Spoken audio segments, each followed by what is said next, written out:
श्री गुरुदेव भगवान की जय।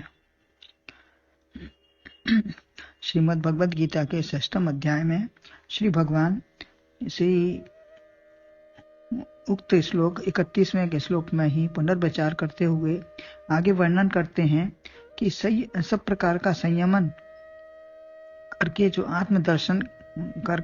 आत्मदर्शन हो तो अजर अमर हो जाएंगे।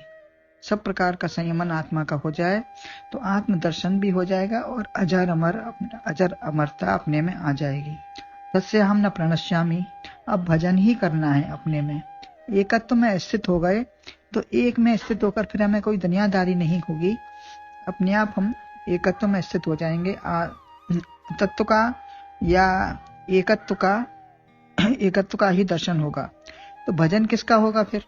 माम भजती, समस्त भूतों में जो स्थित है, जो स्थित माने स्थित है, टिकाऊ है, सबका आधार अधिष्ठान है, अजर अमर है, वही परमात्मा ईश्वर, मैं, आत्मा, कुछ भी कहो उसको, वही अजर अमर है, अविनाशी है, परमात्मा है, ईश्वर है, आत्मा कहो उसको, जो भी किसी नाम से जो आपको प्रिय लगे वही नाम रख लो। अन्य सभी नश्वर हैं, अतः नाशक तत्व का क्या भजन करना। मीराबाई ने कहा है, ऐसे वर को क्या वरूं जो जीवे और मर जाए, वरिये ऐसे वर को चुड़ला अमर हो जाए। तो यही अनुभव में रहे कि मैं ही सबका आधार चेतन आत्मा हूं, मेरी ही प्रियता चैतन्यता आनंद से सर्वत्र वही एक भाव है। संसार में सब कुछ दिखने वाला भला बुरा सब मेरी ही सत्ता से है। इसी की उपस्थिति अनुभव व दर्शन होता रहे। कान वाणी रसना सर्वत्र सब इंद्रियों से उसी का ध्यान व जानकारी रहे। यह जानकारी होने के बाद क्या करें? हर समय भजन ही करें या और कुछ करें? इसके लिए और सरल बात बताते हैं। स योगी सर्वथा वर्तमान अपि मयि वर्तते सर्वभावेन भारत। सर्वभाव भज कपट तज मोह परम प्रिय सोय।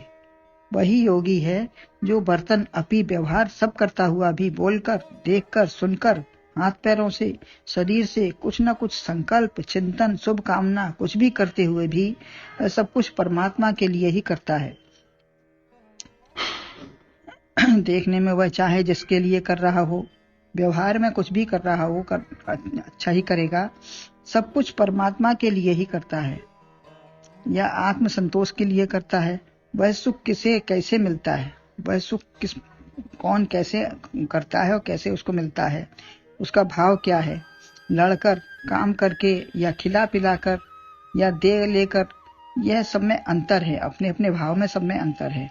कोई की मन की प्रसन्नता के लिए करता है, किसी को दुख देकर, या जैसी जिसकी प्रकृति होती है उसे वही करके सुख संतोष मिलता है। जैसा जिसकी भाव होती है, प्रकृति होती है, संस्कार होते हैं, उसी के अनुसार वह कर्म में बरतता है। सात्विक प्रकृति वाले को किसी की सेवा या सुख देकर ही सुख मिलता है। जेहि विद होए पर नाथ हित मोरा, नारद जी ने मांगा भगवान से। भगवान कहते हैं, जेहि विद होइए परम हित, नारद सुनो तुम्हार, सोई हम करब न आन कछु, वचन न मृषा हमार। ये मेरा वचन मृषा नहीं है, झूठ नहीं है। मैं तुम्हारे लिए जो परम हित होगा, हित ही नहीं परम हित होगा, वही मैं करूंगा। तो ऐसे ही ज्ञानी मनुष्य जिसका जो परम हित चाहता है वो उसके लिए वही करता है। महापुरुष तत्वदर्शी ही यह जानता है कि जिसमें तुम्हारा हित हो, सुख हो, शांति मिले, वही करेगा।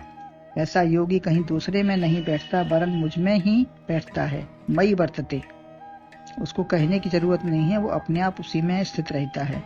जो काम राग द्वेष बस करते हैं वह अपने में स्थित होकर नहीं करते, वह वासना बस करते हैं। जो उनका गलत काम होता है, राग द्वेष के बस होता है, वो अपने में स्थित नहीं रहते, बल्कि उनकी भावना अन्यत्र चली जाती है।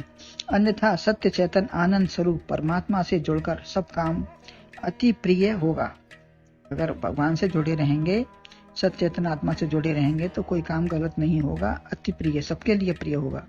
ज्ञानी कोई ज्ञानी मौन रहते हैं, अकेले रहकर जो मिला उसी को खा पी कर उसी में संतुष्ट रहते हैं। कुछ भ्रमण करके प्रवचन करते हैं, कुछ आश्रम बनाकर शिष्यों को सुविधाएं देते हैं। सबके भाव विचार अलग अलग होते हैं। यह तत्वज्ञानी वह भी हैं जो परिवार, देश या समाज की सेवा में लगे हैं। ज्ञान सब में समान है, परंतु कार्य में अंतर है।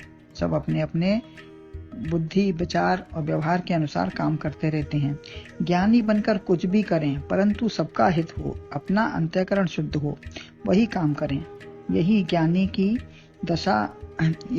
दशा है।